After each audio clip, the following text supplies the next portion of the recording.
The Middle East is evolving. Countries like Saudi Arabia and the UAE, traditionally known as oil and gas hubs that attract waves of temporary expat contractors, are shaping the future of renewable energy and sustainable living.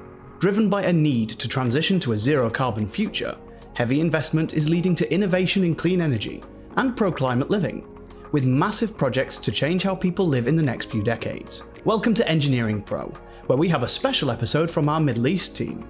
Our panel consists of Michael Lee, our Regional Business Development Manager based in Abu Dhabi, Kelvin Hardy, our Business Development Manager based in Dubai, and Lee Bailey, our Regional Sales Director in Dubai.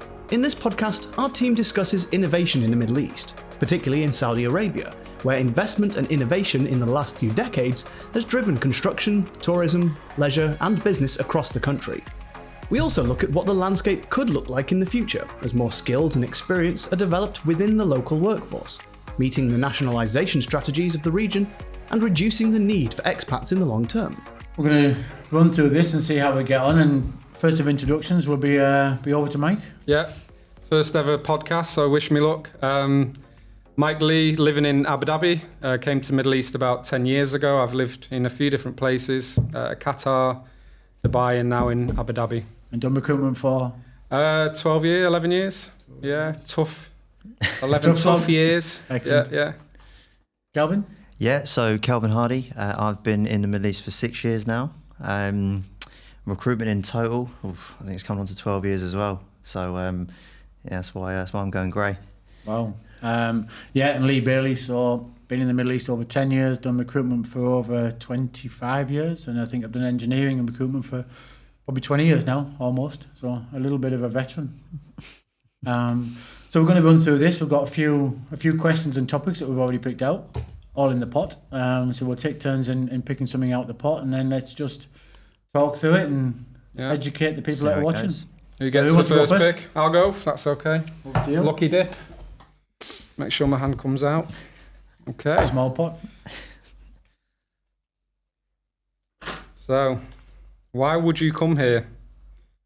Straight into it. Straight into Why it. would you come to the Middle Why East? are we here?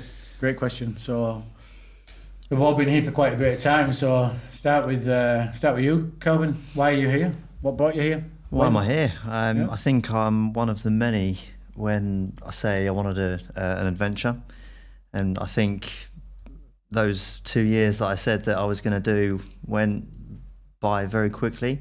And when that sort of 2 years was up, it was like, no, not ready to go home. But as far as sort of the main reason, if I'm being honest, I wanted to live somewhere where I could wear shorts and t-shirt all year round. Really? That was your motivation? It's one of my goals. Excellent. And you didn't go after 2 years because? Lifestyle. Literally, we said, me and my partner, we said, we'll do 2 years, move home, buy a house, do all that stuff. 2 years came and went by like that. And had you been to the Middle East before you actually moved out here? I had a couple of times with work, but yeah, when I came, I had no interest. It was interesting because I didn't actually have any interest to come here until I actually came here. And then when I came to this place, like this is where I want to be. Didn't want to leave? No. Self, mate? I was inspired, but I came here for meetings mostly with no intention to ever live here. I was meeting clients and then... To where? Where did you come? First day was Abu Dhabi, and then Dubai after that, and then I think it was a couple of dinners at the Burj Khalifa watching the fountains, and it was like destined, really. You were romanced by the Middle East? Romanced by the fountains, yeah. I still am, actually. Still go there. So. How long did you come for intentionally? When I decided to come, I was thinking, to be honest, it was a tax-free. I was like, get some savings for a year or two, and then that year went past in a blink of an eye. Year 2. Year 3, and then like a decade in, and I'm still feel like I'm still enjoying it. Yeah, so yeah. I think everyone comes here for that 1 or 2 year dream. Come in, live it, get the tax free, live the experience, and then move back out. And all the expats across the Middle East have all been here for 5, 10, 15 years. Yeah. With no appetite to return back home. I did the same. I come into Bahrain to begin with. The idea was it was a 2 year stint. Never been to the Middle East before, but I wanted to do an international assignment with the business. And this was the first thing that got offered, was to move into Saudi. So we come into Bahrain for a few months and then moved into Saudi. Never seen the Middle East before. 2 year stint, and here we are over 10 years later still. Sat in Dubai now, which is a bit different from what Saudi was. But yeah, no intention to leave. I think the thing with coming here is once you get here, you realise how good the life is or how normal it can be. You know, like within my first month here, I joined a football team, and that was one of the big reasons why I didn't want to leave. Join a football team, you meet friends.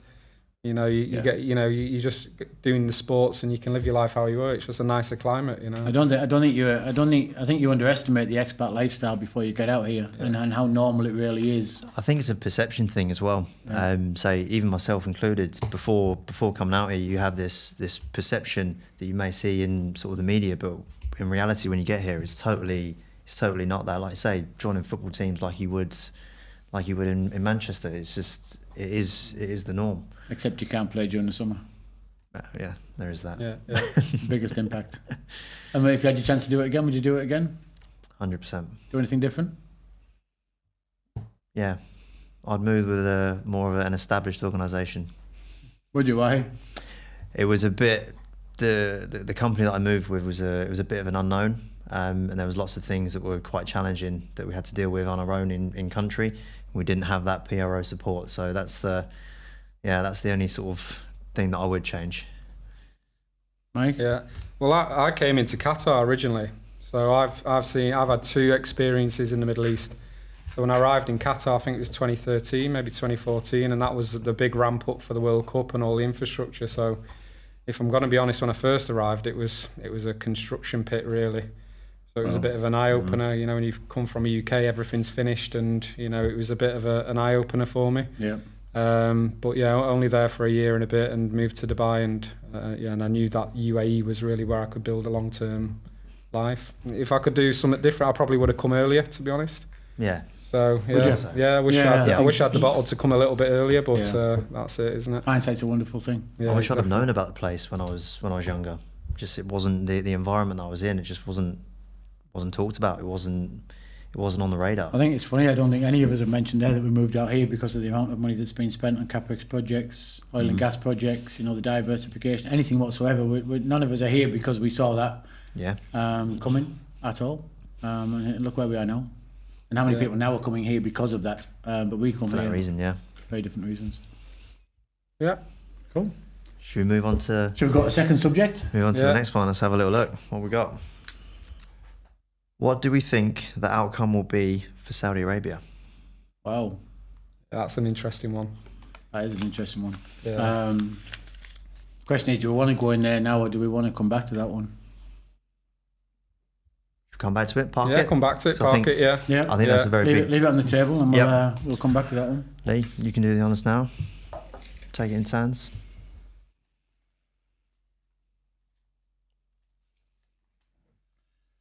Early 2000s. What's changed since the early 2000s across the Middle East? I think you've touched on it a little bit there in terms of what since 2014 what's changed. I don't know. I've seen photographs of Abu Dhabi in early 2000s when it is just a sandpit and there's a hotel at the end of the Corniche there. But yeah, what have you seen change over the last 20-something years? I think it's, obviously I was showing our age here, but I can't comment about 2000s. But we are lucky enough to be around people who were here, and even when I came, it was a bit of a closed market. There was only a handful of agencies doing what we do. Really, it was maybe 3 or 4 well-known names. Especially in Abu Dhabi, it was a local market. And now when you go to the recruitment events here and the networking events, like the amount of boutique agencies, the amount of startup agencies focusing on non-energy sectors is great. It's hard to believe. Fintech, FMCG, finance. So this market has completely opened up. It's a boutique SME market. Mm-hmm. I mean, I think for me, obviously, similar to Mikey, to be honest. I think obviously with the age, I was still at school in the early 2000s, but I think from... I think you're making sure my age now.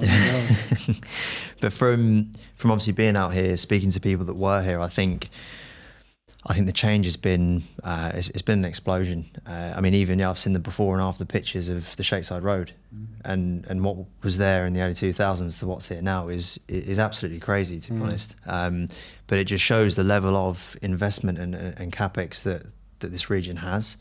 But I think from a recruitment perspective, you're right. I think there was a lot of early adopters that were the guys looking after the sort of the oil and gas stuff.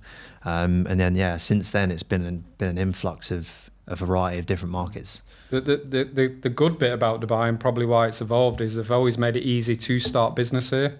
Yeah. With the free zones, it's not that difficult to start here, so it is a bit of a dream for people who've got an idea and a bit of a business idea to set up. Do you think they've all moved at different paces though? If you look at the likes of Qatar, Oman, Saudi, Bahrain, UAE, they've all moved at slightly different paces, and they've all developed slightly differently to each other. I think Dubai is leaps and bounds ahead of attracting international markets, for sure. The rest seem to be still quite local. Yeah. But Dubai, have they become what they wanted to become? i.e. Oman's very Omanized. So they've created a market there. It's still a very touristy sort of destination. It's quiet, but they've got a good market. They've got good oil and gas business. But I don't think they've got any aspirations to be a Dubai. So Dubai's become what it wants to be. Oman's become what it wants to be. Abu Dhabi's finding its place what it wants to be. And obviously Saudi's on its way to becoming something different. Yeah, I think Saudi's the one to watch. I think that is interesting to see if Saudi's trying to copy that Dubai, potentially Abu Dhabi model. Yeah. You know, they've got all the sports coming in, massive investment there. They've got the big tourism, ski resorts, F1, you know, you name it, and they're planning it, you know. So it's interesting to see where that will go. If that is the next competitor, I'd probably put my hand on that and say that's the big one coming. Yeah, I think for me, in my experience, I've not, obviously the markets that we've worked in, I've worked across the region in these different countries across the GCC, and I definitely feel that the UAE has been the front runner from a recruitment perspective of how they attract talent, and I do think that the other countries are now catching up. That there has been a shift in the actual, say, recruitment landscape of the region, and I think that's off the back of what's happened here in the UAE. I think that shift it's a continuous shift, isn't it? Because if you went back to 2000s, completely expat. Everything that come into the Middle East, everything that's been built was majority built by expats. Yeah. So the huge influx of population across the whole Middle East has been an expat explosion. Yeah. And it's continued and continued and continued. And now it's sort of taking stock of that and now moving more towards nationalisation. So from us in recruitment, where it was completely 100% expat focused, now we're starting to see that evolution into, we're starting now to dip into a local talent pool. Probably a little bit before we dip into the expat talent pool to balance the nationalisation programmes. Yeah. Yeah. Agreed. All right. Next one. Next one is. Yeah. All right, back this way. Then let's have a little look. What have we got? Woohoo! Technology. So how has technology changed the way we work? Yeah, well, that's a broad question, isn't it? But I think for me, the big one was COVID. Really, that changed everything for me. I'm in sales, so most of my time I'm interacting and communicating with clients. And believe it or not, going back just four years ago, everything was either phone calls or face to face. And my day-to-day activities completely changed. Like bringing in the video calling platforms like Team and Zoom, it's completely changed how I do business. I'll have 3 or 4. I can connect to anyone in the world. I'm face to face with them. It feels like a one-to-one meeting. Completely changed. It's for the better. I think that's changed the landscape for every business in the world. Every business. It's made the world smaller in a much better way, actually. Yeah. But would you say specifically from a recruitment perspective with technology, how do we feel that's changed and the platforms that we now have access to? I think if you went back prior to having all of this video interviewing, and it's been there for a very long time, it's just only been brought to the front over the last few years. How many of you had to wait until someone was available to actually come and visit someone to make an interview face to face? It delayed the onboarding, it delayed the whole process by a week to 2 weeks to 3 weeks. Someone had to take a holiday to be able to travel to go and sit in front of someone and have an interview. Where now, the interview can happen on a night time, it can happen on a morning, it can happen on a weekend. Yeah. There's no longer that lag waiting for someone to actually have a face-to-face interview with somebody. Agreed, it's just changed that recruitment process overnight. Yeah. Two things really stand out for me. I think that the big eye-opener for me was, I think people realised they could run a mega-scale project remotely. Yeah. The engineering teams, if you go back, it was 200-300 people in an office. Yeah. And the projects, the must-do projects, were actually You know, they were quite resilient. They found people, they plugged them in from overseas and finished projects completely remotely during COVID. Yeah. For me, that's unbelievable. Everybody found a very different way to work during that period. Exactly. And that way to work has stayed with everybody, I think. Yeah. And probably moved on into the next level. To be fair, that's a really interesting point, to be honest. I think we've all had examples of how before we may have mobilised more personnel to site, but now obviously with this new technology that's been in place, it makes it easier to send for a business to send less people to site at obviously a more cost efficient. It raises a question: does that person need to physically be there? If there's a remote option, it's probably more cost effective, and we see that time and time again now. You know, the back office people, the engineers, they can plug in anywhere in the world. Same as us, we can have meetings with our teams from anywhere in the world. But we're seeing the direct positive impact of that, though, because we're being asked more by our clients to employ people in remote locations because they don't need to physically be in those offices. And it attracts a wider talent pool because it can tap into people that are much more experienced that don't have to move to the Middle East, don't have to move to Saudi, but they can do it from a remote location. Yeah. But also it's more efficient. As you mentioned, it speeds up the time to hire. It is a more efficient way of working. The project can run on time. There's no delays because they're not waiting for that person to come on board. So I think I'm just trying to think of the number of platforms that we have exposure to is just being added to on a monthly basis, I think. Yeah. That's what the hiring process has completely changed, and I'd say if anything it's speeded up a lot. So like if you again just go back, the final stage for any senior candidate, you'd have to fly them in. You'd have to get a date. You could be waiting a month for that. You know, we've got video interviewing technology now. You know, that helps when you send in the person, but also are we finding clients are happy to hire senior stakeholders from a Teams call or a Zoom call. They've got the confidence to do that now. It's so normal. So the next flight in is when he's starting the job, you know, and big cost and time saving again. I think you've seen, I mean, we've touched on and we've tried to find ways efficiently over the last 5 to 10 years. Time to hire, cost of hire, quality of hire. I think the technology ticks all three boxes. It's cutting down that time of hiring dramatically. It's improving the cost of hiring because you can get people in remote locations. It's cutting down the cost of interviewing as well, completely. But it's opening that quality of hire. It's opening up to a completely different candidate base, and that's only going to get better and better and better as we move through. Infinite question: do you think technology will ever take over what we do? I would have said yes until probably yesterday, because I had a reminder yesterday morning. That's a bold statement. How convenient. You get engaged so much in this technology, and it's all it sounds amazing, you know, and it really is. Like, it's mind-boggling what it can do on the cost. But yesterday morning I went to a networking event in Dubai, and it was probably one of the best I've been to. And it was such a reminder of like that human element. How do you ever replace? You know, within the first 10 minutes, I felt welcomed by people I've never met. I've met 3 or 4 people who I probably stay in touch with. One on a personal level, one I might introduce my family to, and then two or 3 that, you know, could do business with. You can't replace that. How do you replace that? That bit is the best part of the job, and if it does go, that is a big shame. We are still a people's business, aren't we? Exactly. It's people's business. People work with people. Yeah, completely. And the only way you can do it is that face-to-face interaction. At a point, it's got to happen. Yeah, I mean, we have got the what they call virtual, like the virtual ADIPECs. You know, they are good, but would you ever swap that? You know, than going around meeting people and hearing their stories. You know, it's a bit. I think also we have to be, say, mindful of the culture in the Middle East, which is face-to-face, doing business face-to-face, and that still holds a lot of weight in this region. So again, technology is great, but how do the two work together? Come together. Yeah.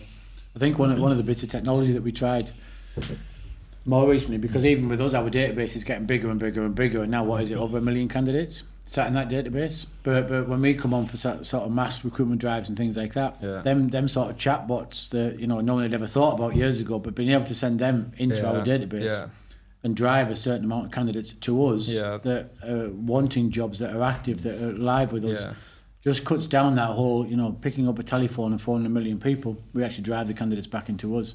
I think that's a bit of a game changer. I've never used it myself, but I've seen it work throughout the business.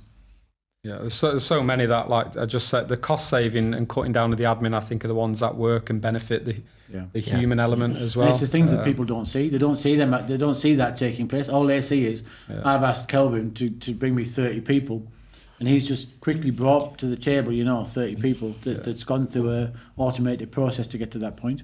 Yeah, good. Yeah. Should we go for another one? Yeah. Let's have a little look. So you got Got an interesting one. go on. The line. Yeah. Okay. Line. There's a question. Just the line. Yeah. The line. Yeah. What is the line? The majority of the world have heard about it. Everybody thinks it's a thing that's never going to happen or isn't happening or don't understand it. So great. Let's clear up any mystique around the it. myth buster is it's happening. We now know it's happening. Yeah. So what is it? It is what it sounds like. It's a line. It's the future. In my opinion, it's the future of how we could be living in the next 20, 30 years. It's a 4D city. Is that how the best way to describe it? So basically, if you're uneducated with it, it's a line in the desert that's going to be created, a city built in a line in the desert. Yeah, Kelvin knows the stats if you want to punch them out. So the stats are... We'll question them, but he knows them. 170 kilometres long. Yeah. It is 500 metres tall and 200 metres wide. Yeah. And it has a glass face that runs all the way on both sides to Question, reflect. that glass, is that glass or is that solar or is it just glass? I don't think it's going to be just glass. Okay. You're right. Yeah, I they're think the going to idea use that to harness the energy. It's two skyscrapers in lines, and then in the middle, the building, the environment, the gardens, the working space, but it's no longer left and right, flat surface. Yeah. You're going up and down, and the idea is that nobody ever needs to travel within a certain distance from their home. 15, 20 minutes, I think. To live, work, play, etc. Everything's within that sphere. Yeah. They don't need to go anywhere. Is it too good to be true, maybe? I don't know. Well, I mean, it's happening. They're building it. But they are building it. And that was a shock for me, I think, because I remember going back in the time, I looked on one of the platforms and there was a promotional video for the line and it looked like something from Back to the Future or something from 20 years ago that you saw in only the movies. Yeah. Never going to come true. And the next thing is a client phones up in an emergency needing to get somebody into Saudi because the civils had already started on the line, which made me take stock that this thing is actually going to happen. And it's continued. Yeah. Well, I think for me, I think I do find it quite amusing, to be honest. So some of my friends back home in the UK will ask me the question, what's all this about this line? Have you seen it? It can't be real. And it's like, no, it's happening. Yeah, yeah. I mean, if I were to try and say exactly what it is, I would say they're ripping up the blueprint of a conventional city to change the way we live. Yeah. Will it be completed? Yes. So from my understanding, they're building the line in modules of a certain length, and then they'll continue building them until a point where they probably see that they're not going to get the popularity to move into that point. So with it being 170 kilometres? Will it ever reach that? If they can't sell that, then it'll become 90 kilometres, and then we'll build onto it and keep building onto it. Yeah. If they get too much, will it become 270 kilometres instead of 170? Yeah, I'm going to say I think just based on living here, there's been so many projects where I'm like, that can't be real. That's not going to work, and it's always worked. Yeah. If you go back 15 years, you saw a palm shape in the ocean, and people are like, how could you live on that? And now the Palm's one of the most busiest places in Dubai. The World Islands. Well, I'm not sure that one worked, actually. That was one of Still work in progress. Work in progress. Yeah. Work in progress. Work in progress. But for the line, I'm confident. Like Saudi, I think now everybody's got the trust that they mean business now. Who's going to live there? Is it going to be expats? Is it going to be locals? Are people going to be incentivized to live there? Yeah. This is in the northwest of Saudi Arabia. Yeah, that's but a who's good going to up question. sticks from Riyadh or Dubai or Oman or Qatar and physically go and move to a line to live in there? Is it going to work? Yeah, it's hard to imagine. I know for me, I would struggle. I think just getting in your car, going to work, going out for lunch, seeing cars. different. There's no car. That's the point. Cars. So it's removing what you know about how to live and replacing it with just almost like a closed environment, so. I mean, there must be so many people out there that don't want to get in a car in the morning and travel to work. Yeah. That idea is quite enticing. Yeah. I mean, for example, if some people live in Dubai and drive to Abu Dhabi for work, and that hour and a half, depending on whereabouts. Yeah. And you think some people just want to go 15 minutes and not get in the car. Yeah. So there's a lot of unknowns as we move towards this, but I can't see us living like we are now for the rest of our lives. No. So something will change, or certainly for the next generation, something will change, and maybe this is the way that it will change, because now they're building the line in the desert. Now there's a new cube coming into Riyadh, the next new project. So maybe that is going to be the future, but I think they've certainly got enough money to keep rolling it to make sure that if it is going to work, it will work. If it will work, they will make it work. Yeah, I've no doubt these projects will happen. Yeah, absolutely no doubt, and it's on that build it and they will come mentality. Yeah, when it's there, people will go. They will do. Yeah, they always have done. We always will. People are curious. They will go. Once people go, and it will just snowball and snowball. I mean, it's almost like the early adopters again. The people that came out here in the early 2000s. 100%. It's that they might be the ones that completely transform how we work and live. I see Saudi as the sort of country that they started building it 50 something years ago, because they've only just had the 50th birthday of being born, so to speak. They've got so much money to build an economy so quick, learning off the experiences of the rest of the world, that they can build it bigger and better and quicker than anybody else. So they're already caught up with a lot of things. Some of the technology in there is fantastic, when you look at the IDs and passports and things like that. Their technology is unbelievable. Now they're moving it to the next level even quicker than anybody else. Which other country in the world can build the line? Who's got the money to do it? Who's got the space to do it? And who's got the ambition to do it? Yeah. I think we're forgetting with Saudis that when the line is finished, it's not just going to be your typical oil and gas workers. You've got Riyadh, the financial hub. You've got a massive growing manufacturing market there. You've got the massive sports industry that's going. People will be going for that. Ski resorts. Could it be a holiday destination? It sounds to me it could be a holiday destination. Or will it be locals? Could be locals, will it be where the local population want to move out to? Because Riyadh's very congested. The demand is very oil and gassy. You've obviously got the Mecca and that in the west coast. It's an easy straight up and down from that point. Maybe it'll be dominated by locals. You know what? I think it's time. I think it follows on quite nicely. What do we think the outcome? Where are Saudi going to end up? Great question. We're touching on it there. Because right now they've got a bit of absolutely everything. They've got the oil and gas side, which is what they're made on. They say in Saudi you walk on the sand and there's oil underneath it, your feet. You've got that bit. You've got now the international hub, which seems to be Riyadh. Everything's been built out of Riyadh. There's special dispensation for opening up head offices in Riyadh. They're driving everything into Riyadh. Mohammed bin Salman said that he wants to create the new Europe, and Saudi's going to be the heart of it, across here in the Middle East. And the ambition is absolutely getting there. And then you've got the West Coast, which is, you've got the religious side of it, but then you've also got what they're building up there, the tourism side of it. They're going to have, the diverse economy is going to be massive across Saudi, where they're not going to be reliant on one source of income. I think it's going to be one of the first sort of trailblazers for almost a futuristic lifestyle and cities. I think it's starting now with these projects like the line, but I think if it's a success, it's gonna. The projects that they're coming out with now is just every single one is mind blowing. But where is it going to be in 10 years? I think you've got all that to come. I think the other big sway is going to be where we're seeing now. It's a very dominated expat community. Their generation, the generation that's coming through now in Saudi, the under 35s, all very well educated, all very motivated to get into work, all want to further their careers. You're seeing a complete new generation that want to be out there working.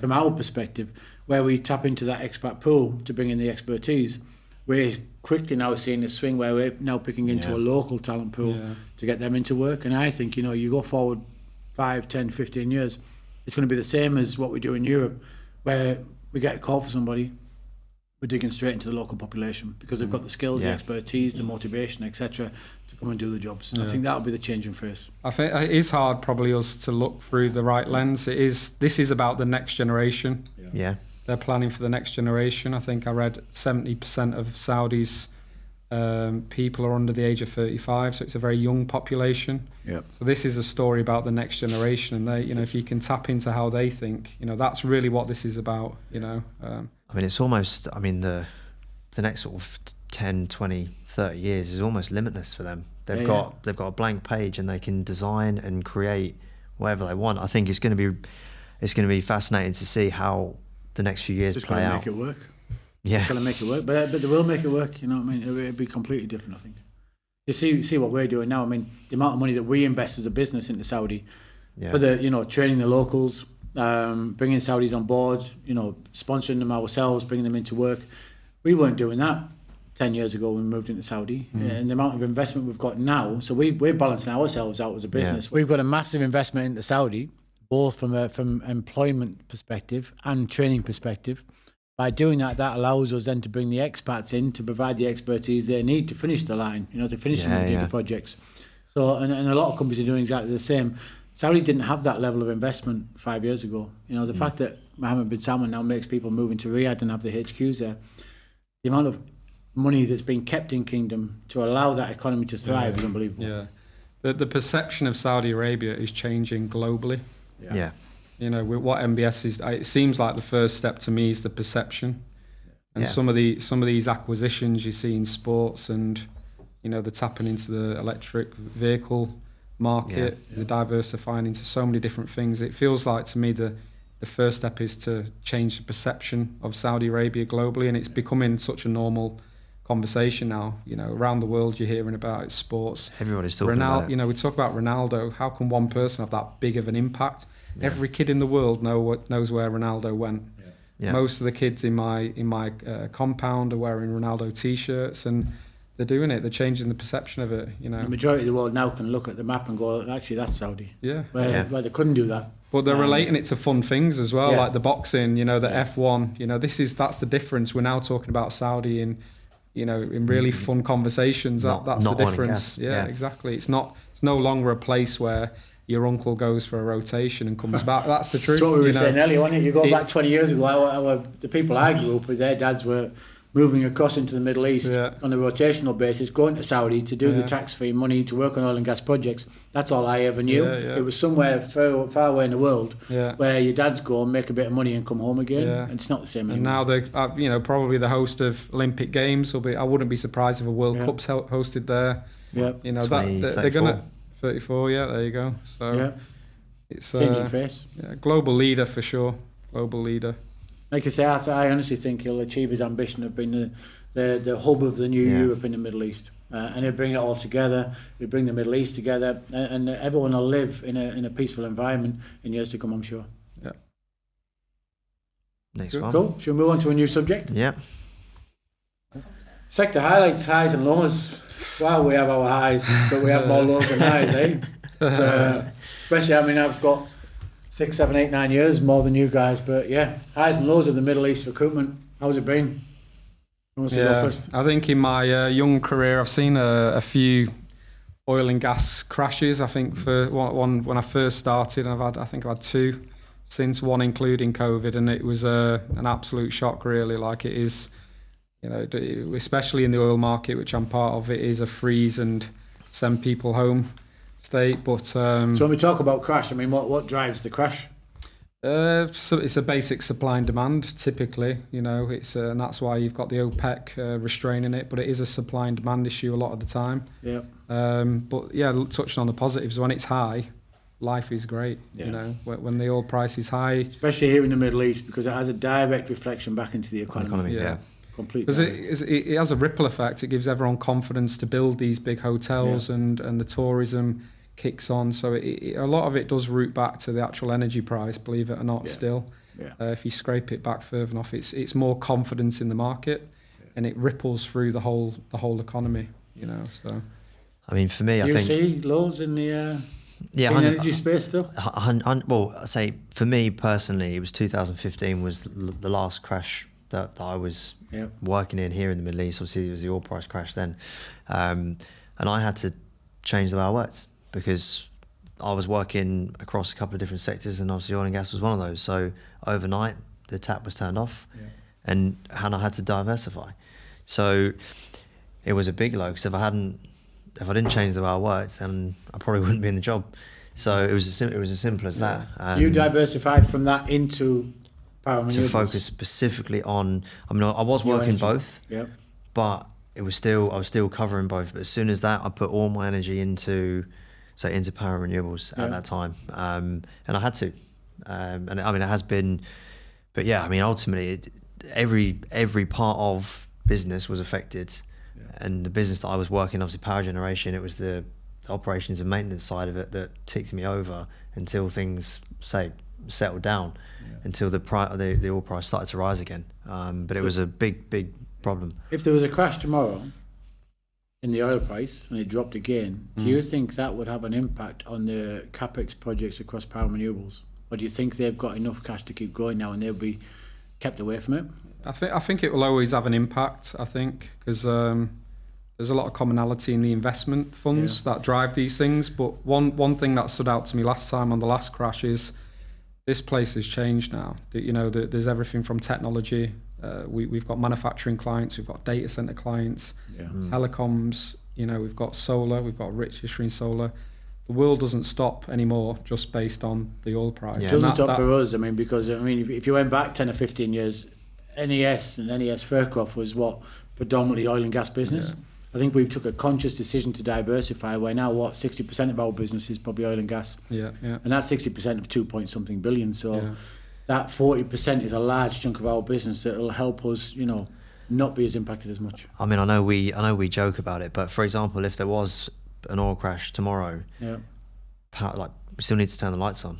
So the energy generation, whether that's from a renewable source or from a conventional source, still has to happen. Those plants still need to be maintained. So, but when you say maintained, I think Mike's right. I think the projects will still have an impact, because you're talking about energy transition from some of the NOCs and IOCs that are pumping the cash into renewable energy and new power. But then projects aren't completed, so then you can't turn those plants on to turn the lights on because they're not actually finished. So at this phase where they are right now, there probably will be a slight impact. We fall into the trap of thinking it's like an either-or scenario. It's not like oil stops, renewable turns on. That's not where we are. This is a long-term picture. Oil and gas will be busy and probably will growing, in the all economies for the next 50 years. So oil is the energy of now.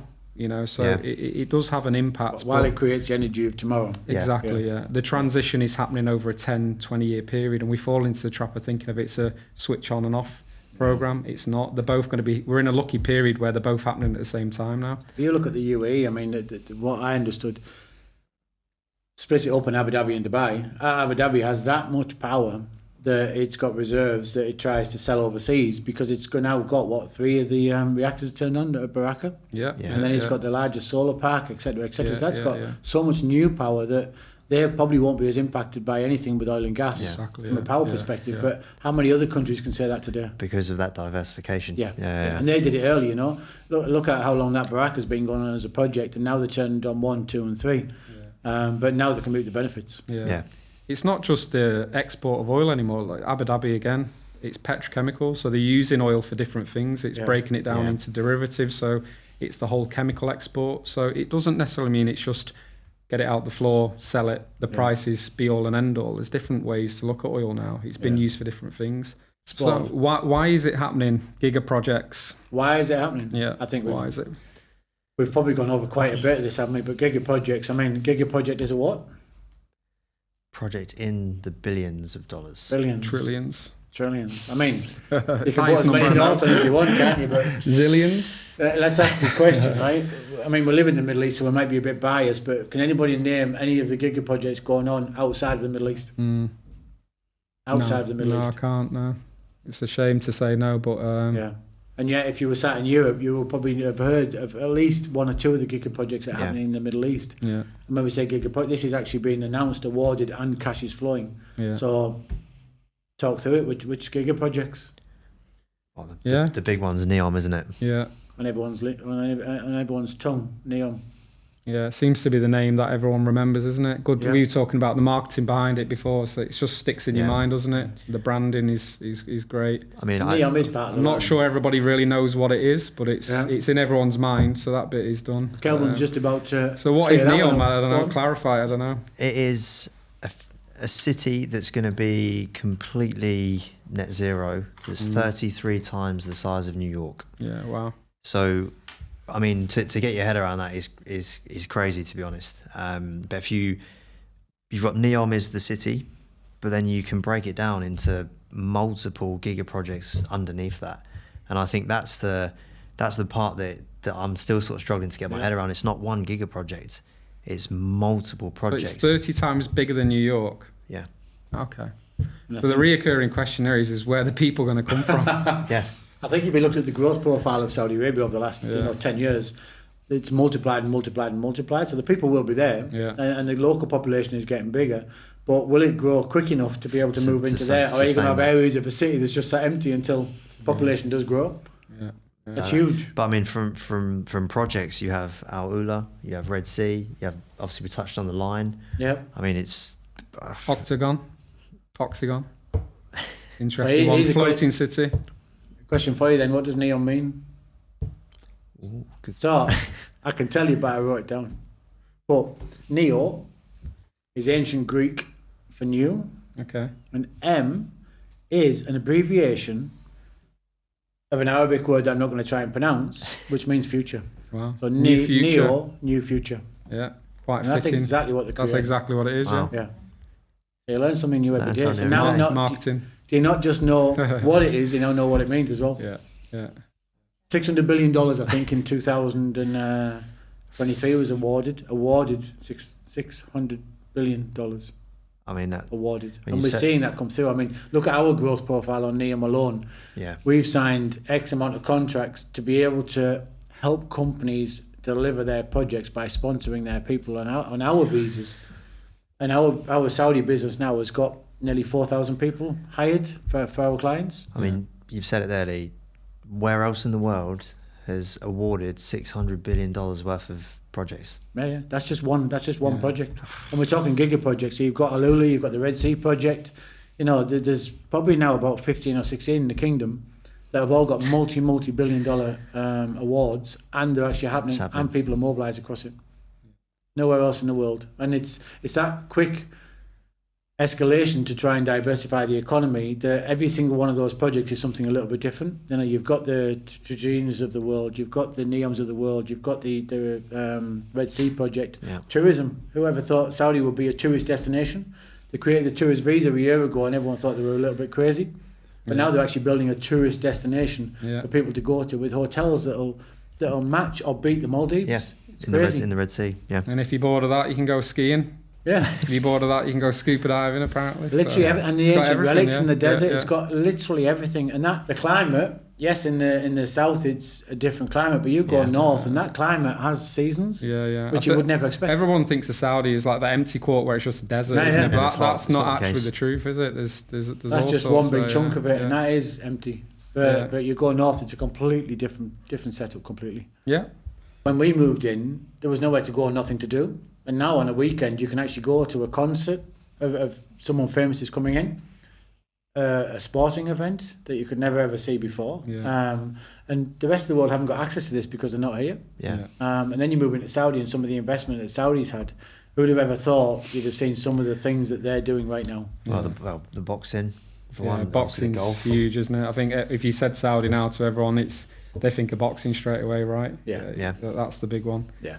Right. Every big fight that's going to happen now over the next 3 or 4 years will Will be in take Saudi. place Yeah. in Saudi, in Riyadh, more than likely. And it literally has put them on the map. Yeah. From an investment perspective, I think, looking at Abu Dhabi and the Man City model, Yeah. the overseas purchase of a Premier League club was the big step, Yeah. right? And the fact that has turned into such a success, I think people now know that these are serious backers. They know business, they know how to do it. Yeah. They make things work, and they dream, and they think bigger than probably anyone else out there, right? The model is bigger. They've got a big vision, and they dream, and they make it happen, right? They haven't put that ceiling on themselves like we've become accustomed to doing that. They're not doing that. Yeah. PIF have invested in so much over the last 5 to 10 years. What Newcastle's part of it. I think that the weekend there was something about a cycling. They're going to start investing in cycling and buying more clubs, and they're not just thinking about it. We don't hear about this when they're thinking about it. We hear about this when they've done it or they're just about to do it, and then it follows through and they actually do it. Game changing. But everybody now, again, when you're looking to attract people into the Middle East to work, and there's Saudi as a location, people are moving to Saudi now in absolute droves. Whereas before, we touched back on it, it was the parents and the parents of our friends going back into Saudi to work. Now they're taking the families with them. Exactly. Because on a weekend they can go to sporting events. There's a community for them to be in. The rules have changed so much. It's now a family-friendly place to go, and we're seeing that in droves. Yeah. How was your time you lived there 5 years, 7 years? Yeah, different. It was completely different. I mean, I went there when everybody was still, the ladies were still covered up, women couldn't drive. It was still very sort of locked down. We lived in a very expat community. Yeah. The locals were second to none. I mean, that was the most welcoming thing I ever experienced in Saudi, is the locals treated us with utter respect. Treated the children like they were our own. We were coming out and suddenly the women were getting driving licenses. They weren't having to cover themselves as much as what they did do. Women can get jobs. Women had different working places in the office when I got there. You couldn't walk in the same entrance as a woman into a shop. Everything's changed overnight, and now it's a completely different place. Yeah, it's the misconceptions, isn't it? You hear when you go back and see friends and family. So if I could give any advice, it's just get on a plane and go and see it. Break down your own misconceptions, because you'll be surprised. Their ambitions are coming true, and it's getting better, and it's open to the world. Yeah. Anyway, thanking you all. Thanks, guys. Appreciate it. Really good hour. Yeah. You've been watching Engineering Pro, where our team have discussed some of the most critical developments in the Middle East's energy mix, and how that's redefining sustainability and zero carbon living for the rest of the world. We hope you've enjoyed this episode. Remember, you can find more of our content on our YouTube, LinkedIn, Instagram and TikTok channels. If you'd like to learn how to start a new career in the exciting world of energy in the Middle East, or you'd like to know more about the rewarding careers we're recruiting for in the region, head to our website at www.nesfircroft.com. Thanks for watching.